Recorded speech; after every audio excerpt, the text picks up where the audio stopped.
আপনারা জানেন যে কথা বলার জন্য আমি করেছি যে আগে থেকেই 2006 2008 2013 আমি চেষ্টা করেছি আমনুরায় কিছু কনসার্ট আয়োজন করার জন্য।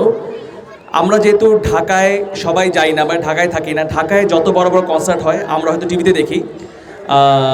আলম শেখ গ্রুপ একটা অনুষ্ঠান করছে, আলম ভাইয়ের সাথে আমার পরিচয় ছিল, হঠাৎ করেও মানে জিনিসটা মাথায় এসে মনে হয়েছে না এবার আমরা ঢাকায় যেমন প্রোগ্রাম হয়, যত বড় কনসার্ট হয় এইখানে তত বড় কনসার্ট হবে।